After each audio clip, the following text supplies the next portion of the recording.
హరి ఓం. శ్రీ గురుభ్యో నమః. శ్రీ రమణ సద్గురుదేవాయ నమః. శ్రీ రమణ భాషణంలో ఇది 329 రామకృష్ణ విజయము అని ఒక తమిళ రచన. దానిలోని సెయింట్ ఎస్టెల్లా గాథ నుండి కొద్ది భాగం భగవాన్ చదివారు. ఆ పుస్తకంలో నుంచి రామకృష్ణ విజయం అనే తమిళ రచనకి సెయింట్ ఎస్టెల్లా అనే దాని కథ నుంచి కొద్ది భాగం భగవాన్ చదివారు.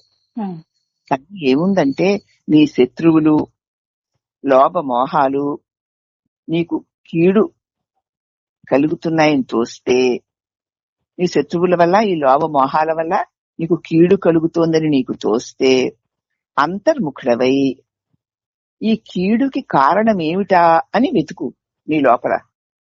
నాకెందుకు ఇలా జరుగుతోంది, వీళ్ళు శత్రువులు, వీళ్ళు మిత్రులు అని, వీళ్ళు ఇష్టలు, వీళ్ళు అయిష్టలు అని, ఇవన్నీ నాకెందుకు కలుగుతున్నాయి అని నీ లోపల అన్వేషించు. నీ కీడు ఈ బయట లేదు, నీ లోపల ఉన్న భావనే మనకెందుకులే ఇలాగా ఎందుకని లోపల అనుకుని వెలుపల కార్యాలన్నీ కూడా మనం చేస్తూ ఉంటాం. అవునా? లోపల నీకు ఆ భావాల్లో అయితే వెలుపల ఏ కీడు ఉండదు, సర్వ సహజంగా హాయిగా జరుగుతుంది. నీకు కీడు బాహ్యంగా కాదు, బాహ్య కారణాలన్నీ అధ్యారోపాలే. అందుకని ఇందుకని బయట ఏదేదో చూపిస్తావు గాని లోపల ఉన్నది నీ మానసికమే. నిన్ను చేర్చుకోకపోతే పరమదయాళు అయిన దైవము నీకు ఎలాంటిదైనా కీడు, ఏ కీడైనా చేస్తా, నిన్ను పాడు చేసుకుంటున్నావు అంతే. నిన్ను నువ్వు చెడుపుకోకుండా ఉండు. లోపల ఇవి అవి అంటూ ఒక పరిధిలో ఏర్పడుకుని, ఒక అహంకార మమకారాలు పెట్టుకుని లోపల ఆ భావాలతో వ్యవహరిస్తే నీకే కీడు జరుగుతోంది.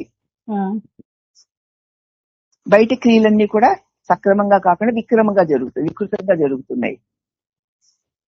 బయట ఏదైనా వికృతంగా జరుగుతోందంటే అది నీ లోపల ఉన్నదే అయి ఉండవచ్చు, అంతేనే నీకు బయట జరుగుతుంది. కాబట్టి ఈ బాహ్య కారణాలన్నీ ఊరికే వంకలు, అందుకు కాబట్టి ఇందుకు కాబట్టి అంటావు.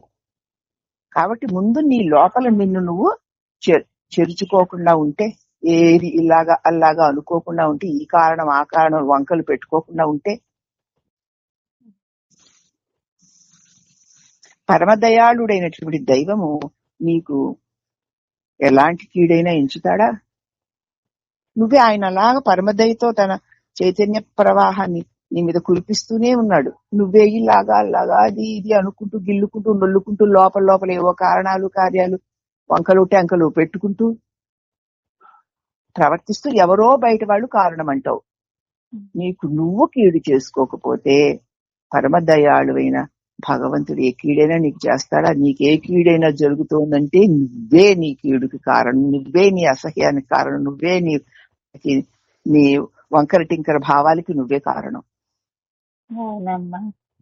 ఎందుకు హాయిగా ఉండు, అలా జరుగుతుంది.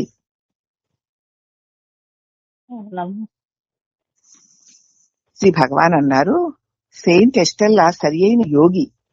ఆయన బోధ చాలా సమంజసమై ఉంటుంది. సెయింట్ ఎస్టెల్లా అన్న చక్కటి యోగి, ఆయన బోధ చాలా ఖచ్చితంగా సమంజసంగా ఉంటుంది అన్నారు. అది చెప్పింది అది బయట ఏం లేదు, లోపల నువ్వు రకరకాలుగా కల్పించడం, దానికి అనుగుణంగా వెలుపల వ్యవహారాలు చేస్తూ ఉంటావంతే. నువ్వు కనుక లోపల ఏ కల్పనలు లేకుండా ఉన్నావంటే, నువ్వు లోపల పాడు చేసుకోకపోతే నీకు వెలుపల ఏ బాధలు ఉండవు, లోపల ఏ బాధలు ఉండవు, హాయిగా నిర్మలంగా ఉంటావు.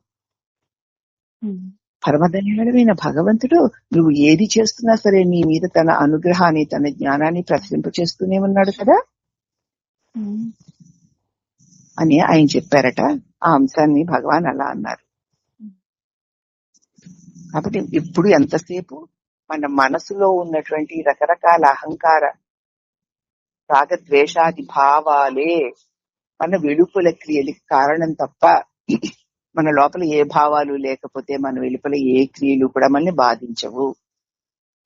కాబట్టి నిన్ను నువ్వే బాధ పెట్టుకుంటున్నావు, ఎవ్వరూ నీ బాధకు కారణం కాదు. కాబట్టి నువ్వు ఏవి లోపల గిల్లుకోకుండా నొల్లుకోకుండా అలా హాయిగా ఉంటే పరమతత్వైన భగవంతుని అపార చైతన్య ప్రకాశంలో నువ్వు మునిగిపోతావు అని చక్కగా మన మనసు యొక్క వికారాలను మనకి తెలియచేసి, మనం ఇవన్నీ కల్పించుకున్నవే తప్ప కల్పనలో ఆపితే ఉన్నది ఆనందమే అని తెలుసుకునేలాగా తెలియజేసినటువంటి ఈ రమణ సద్గురుదేవులకు అనేక వందనములు.